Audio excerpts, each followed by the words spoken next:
मैं तो ससुरे में सबको नचाऊंगी, पिया मानो न मानो। मैं तो ससुरे में सबको नचाऊंगी, पिया मानो न मानो। मैं तो ससुरे में सबको नचाऊंगी, पिया मानो न मानो। मैं तो ससुरे में सबको नचाऊंगी, पिया मानो न मानो। सासू ने झाड़ू का डर लगाया, सासू ने झाड़ू का डर लगाया। सिर दर्द है मैंने उनको बताया, सिर दर्द है मैंने उनको बताया, सिर दर्द है मैंने उनको बताया। ऐसे ही उल्लू बनाऊंगी, पिया मानो न मानो। ऐसे ही उल्लू बनाऊंगी, पिया मानो न मानो। ससुरे में सबको नचाऊंगी, पिया मानो न मानो। ससुरे में सबको नचाऊंगी, पिया मानो न मानो। आई गई चटकी लिया तना ढेर कुल्ले कपड़ा लाके। बड़की दीदी हमारा कपड़ा वसूल दिया थियो। काहे ना चटकीला बहनी काहे ना ला वसूली थी। अरे चटकीलिया केतना साड़ी बाई तो बड़ा ढेर दिखात बाई। अरे बड़की दीदी ज्यादा नहीं ना, खाली 5 अठू बाई 5 अठू। अरे चटकीला बहनी तू का 5 अठू कम बाई।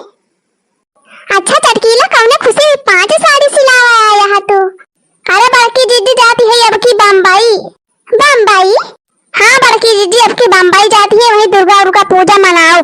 अब की बहुत दिन बाद आब ना तो कहीं इकट्ठा एडिया के सड़िया सिलाई ले। अच्छा मने नवा नवा पहिरबो हुआ नवरात्र मामा। हाँ बड़की दीदी, हाँ तो हम कहन ला वही लागे सिलाई ली 5 साड़िया। अरे सिल दिया वह चटकीला, तू टेंशन ना लिया। हाँ बड़की दीदी तंची जल्दी करियो, आपकी 2 तारीख के जाबे। अरे तू 2 तारीख के बाद कहती है चटकीला, हम तो का 1 तारीख का सिल के दे दिए बैकुली। अतप्पा पड़ी है बाहो बड़की दीदी जल्दी कर दिए वो। लिया बड़की दीदी सिल के पहुंचा दी हमारे घर। अरे ठीक है बा चटकीलिया सिल दिया भाई। ससुरे में सबको नचाऊंगी, पिया मानो न मानो। ससुरे में सबको नचाऊंगी, पिया मानो न मानो। जठनी में खाने का आर्डर लगाया, हाँ जठनी में खाने का आर्डर लगाया। हाथों में दर्द मैंने उनको बताया, हाथों में दर्द मैंने उनको बताया। ऐसे ही उल्लू बनाऊंगी, पिया मानो न मानो। ऐसे ही उल्लू बनाऊंगी, पिया मानो न मानो। अरे बड़की दीदी कैसे इतना दिया के कपड़ा सिले बैठी है। अरे लड़की कुल हमारे ना आई है चटकीलिया वही के के जाती बा 5 साड़ी। अच्छा हम कहीं कुल तोहरा आटे नहीं वो लड़का कुल हमारे ना आटे। अब की चटकीलिया जाती बा बम्बई ना तो वही तुम्हारा कुल साड़ियां सिलावती जाए। अब कहीं है जाती है बड़की दीदी, ये अब की 2 अक्टूबर का जाए। कहां बही दिया नहीं यहां हो लड़का और तू बैठती छोरी का। अरे बड़की दीदी तुम का बलावे आ रहे हैं। हम का बलावे? हाँ बड़की दीदी बहुत दिन से करमुआ का साग खाए का मन करत बाय। हम कहां चलती हो अपने 3 जनी मिलके खोट लावा जाए करमुआ। हाँ रे लड़की हमारा बड़े दिन से मन करत बा करमुआ का साग खाए का। अरे बड़की दीदी हम जानते हैं तुम्हारा मन करत बाय। एक मारे कहे जे अपने बड़की दीदी के बलाए लाई, नहीं तो देखा रानी बाद में कहबो कि हमका बलाओ बे करी न कर दाए। अरे लड़की बढ़िया करे एक मने एक आखर कही त दीहियो, लेकिन लड़की करमुआ कहां मिले। अरे बड़की दीदी 5 दिन के खेतों में बहुत बढ़िया करमुआ भावा बाए। कल है चटकीला महिमा से तो लेके आए रही मेरे का झाउली। चला फिर अपना सब चली खोटी लाई। हाँ बड़की दीदी चला, तब तक जाते दक्षिणा है के बलाए ले ओ हम यही मशीनिया कपड़ा अपन धर दिया अंदरवा। हाँ बड़की दीदी जल्दी धारा तू, हम जाते दक्षिणा है के बलाए लाओ। ले है गुअल तू पी गजब करई बलाना, ले है गुअल तू पी गजब करई बलाना। हाँ ले है गुअल तू पी गजब करई बलाना, ले है गुअल तू पी गजब करई बलाना। पनिया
बैठ